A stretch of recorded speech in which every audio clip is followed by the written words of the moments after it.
or what's your journey been like with drinking essentially? Like, how have you learned to drink like an adult for those people out there who are, struggling with not blacking out every single night because you have to do it during podcasts and then you go on set, you go on stage, you have a drink, and then you can keep it going for an entire day. So what are your kind of tips for keeping it going? Well, I'm much like you. I had the horrible, 10 years of just blacking out, wetting the bed, getting, I got woken up in my car once. I was covered in piss and a cop knocked on my window. I fell asleep in my car. I fell asleep on the highway once and woke up and I was riding the guardrails in my car and had to get the tire change and all that, riding on the rim. I mean, just horrible shit. I'm an idiot and I realize it's all my fault. I'm lucky to be alive. But a lot of booze, and then what gets you is the shame, that hangover shame of like, what am I doing with my life? You're hungover till 5 the next day. You have to not answer your phone. You close the blinds. You're like just a piece of shit troll by your the boiler room. Like, what am I doing? Then you jerk off, and then you watch TV, and you order food. You spend like $60 on takeout, and it's just a sad way to live. But then when you get drunk again, you're like, hey, this is pretty good. But then that hangover is a real lesson. So that's what was getting me. The drinking was fun. The hangovers really fucked my life up. So I realized if I want to get anything done, I got to cool it with the booze. But I like booze. I heard a wise man once say, I like drinking so much that I don't abuse it.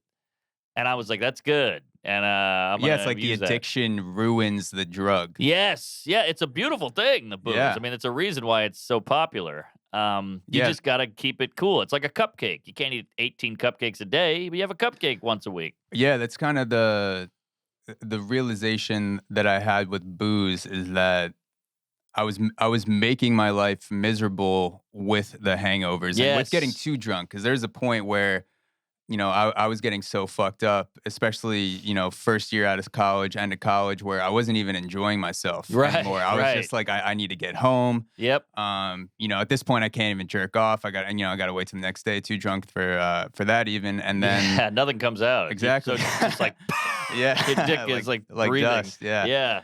I got that Gandalf dick just blown out dust. Right.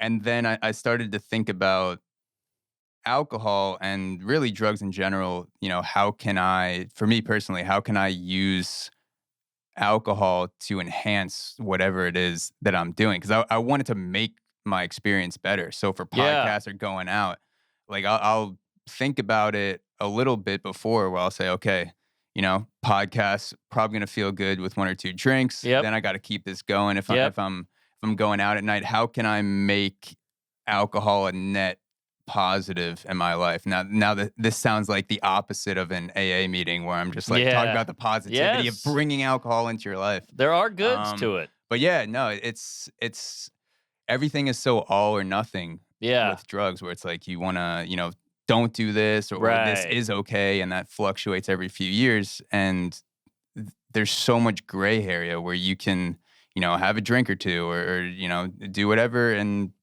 it's fine. It enhances, it makes shit better. It loosens you up a little bit. And it's like anything. It's like fire. Fire can cook your food. It can warm your house, or it can burn your house down, or burn you, or burn down a forest.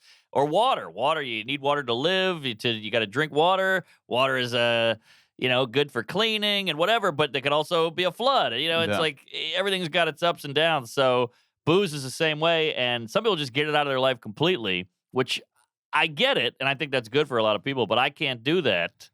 I like it, and I want to. And think about how many people met their wives or husbands because of alcohol. Let's go out and get a drink. Like I know a lot of sober people who are like, I can't get laid. I can't meet anybody because we go out for coffee. It's weird, And I'm not saying you should need booze to meet people, but it helps. Yes, sobriety. People talk about sobriety like it's a virtue, like being sober automatically makes you the best version of yourself. But there are a lot of sober pieces of shit, just like there are a lot of drunk pieces of shit. And I feel like you can modulate it to however you need to. Personally, there should be a discussion about it. Like maybe you should quit alcohol for 3 years. You don't have to be a lifer, but maybe Yeah. you take a step back for 3 years and then you get back into it when you have a fully formed frontal lobe, and or Yes. maybe, you cut back, and I just feel like it's very black and white when it comes to alcohol. I agree, and what's more impressive? Look, quitting alcohol is amazing. I couldn't do it. Quitting meat is amazing. I couldn't do it. But what's more impressive? Uh, uh, Quitting or learning to deal with it responsibly. Isn't that Learning to deal with it, for yeah, sure. like, you got a wild stallion, and you can't tame it, you can't get on its back, it won't let you. What's more impressive? Just going, "Alright, I'll never ride a horse The again," or taming that beast, and now all of a sudden you're riding it into the sunset.